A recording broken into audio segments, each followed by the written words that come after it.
Okay, welcome to this old rifle, the Mini 14. So I came about this gun by going and looking at the used section of my gun club. I saw this firearm on the wall and immediately fell in love with it.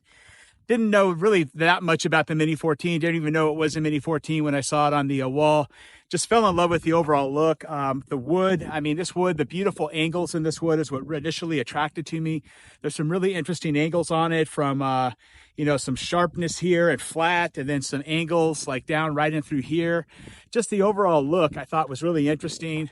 And with the magazine, just sort of completed the entire look that I thought was really interesting. And as with any old rifle that I get, I start doing a lot of research. And of course, as many of you know, there is a lot of history associated with this rifle. The unfortunate thing is when I took it out to the range for the first time, I got about 10 rounds in and then it stopped extracting. And I basically broke the extractor and took it into smithing and come to learn that the rather Ruger no longer supports this series of Mini 14s anymore. It's just too old. And so that was unfortunate, but the gunsmith found a store up in South Dakota called Jack First and happened to have a lot of old vintage parts for the Mini 14. Found an extractor, installed it, so we're here to shoot it for the first time and see if we can get this girl back in order. You bring her back. Come on, come back to us. Come on, that's free. Wait, that. She's back. Okay, here we go. Let's see if we can get her going.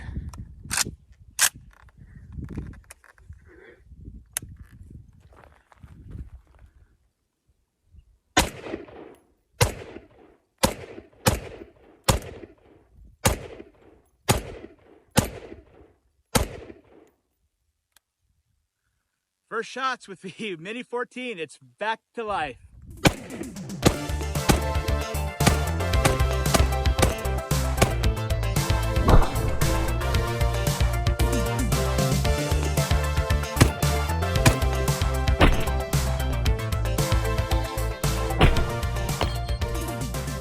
So again, as with any old rifle that I happen to come by and I tend to acquire, as I mentioned, I'm not really a rifle guy. I don't know a lot about them, but I just love the look of this one. And so I started the research. Come to find out that this was a rifle that's really designed to be the mini-me of the M14. He is exactly like you in every way.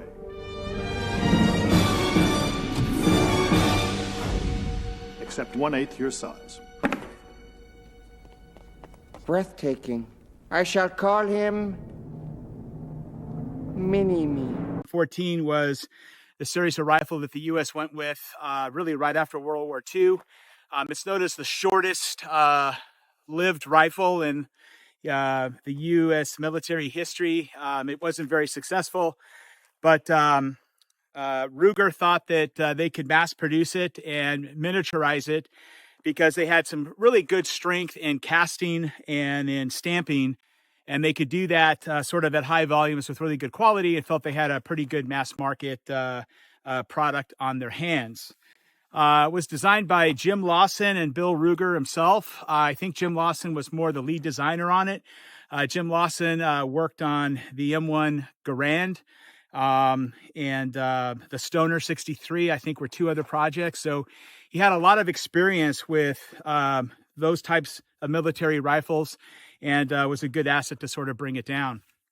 In terms of the stock, which I was really in love with, I think I found out that a gentleman by the name of Lynn Brownell, not to be related with Brownell's, the sporting goods store, but was a Wyoming sort of custom gun maker, known for his wood and stocks and things like that, was really the guy that designed the initial wood offering.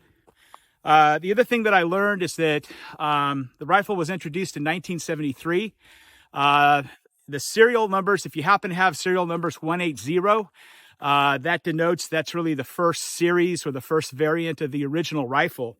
And when I got home and I was doing my research, I researched that, and sure enough, I happen to have a 180 series rifle here. So the research that I did says that this rifle was made in 1977.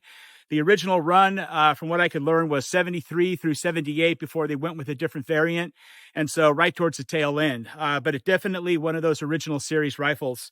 So I thought that was really interesting. The Mini 14 was a fixed self-cleaning gas piston system, chambered in 223. In my research, I found some discrepancies. There was some that said it can run 5.56. Others say that it cannot run 5.56. It does say that it's chambered in 223. When I purchased the rifle, I was told don't run 5.56 in it, just run 223. So I couldn't find anything definitive. There was some research that said that people were told if they called into Ruger at the time and asked the question if it could run 5.56, they were told yes. They were speculation that Bill Ruger was trying to avoid infringing on a patent, or maybe he had infringed on a patent and just didn't want to call attention to it and pay royalties, and that it can run 5.56. But again, I couldn't find anything definitive that says that it could. And so I'm just going to run 223 in it and keep it there. Some question as to the twist rate. I saw some research that said it's 1 in 7. Others said that it's 1 in 10.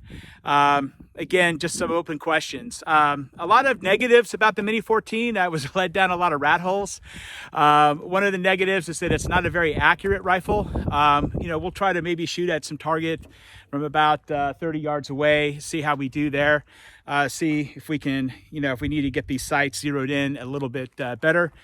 So accuracy, magazines. Again, I learned that magazines are a pain. You should really try to run original Ruger magazines. I've got a Pro Mag in it right now. We'll see if that'll run. So let's go ahead.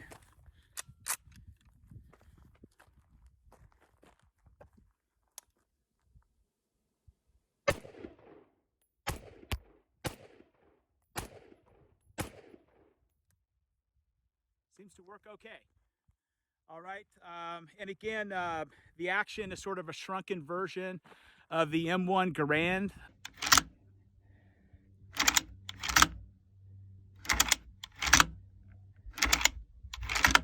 For those of you that are familiar with the M1 Garand, it may look familiar, just sort of smaller.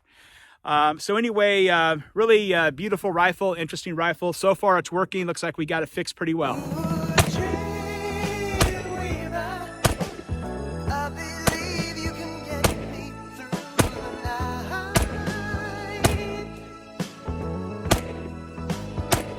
Okay, one of the criticisms of the Mini 14 is accuracy, so we're just going to fire off some last shots of the day at a target down range, just see sort of what we do.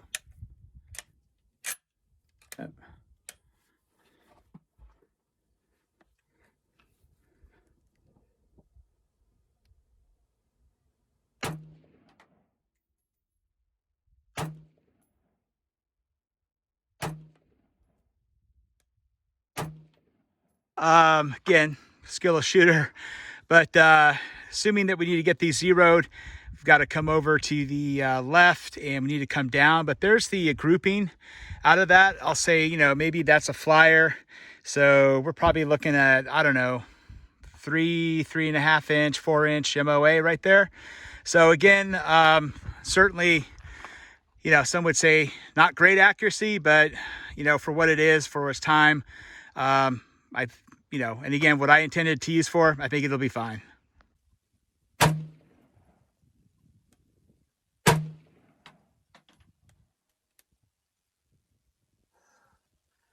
So far, so good. Working like a champ after the repair. Again, may not be the most accurate girl on the planet, but I really love it. It's just such a cool looking rifle. I just don't think you can ask for just a better looking vintage, beautiful old rifle with a really interesting history. Still around to a day. A lot of people, still say that this rifle has some viability. Again, one of the rat holes is this comparison with an AR-15 and stuff like that. I just don't even go into those holes, man. This is what it is. It's the Mini 14. It's not an AR-15. If you're looking for an AR-15, go get yourself an AR-15. But anyway, this is a lot of fun.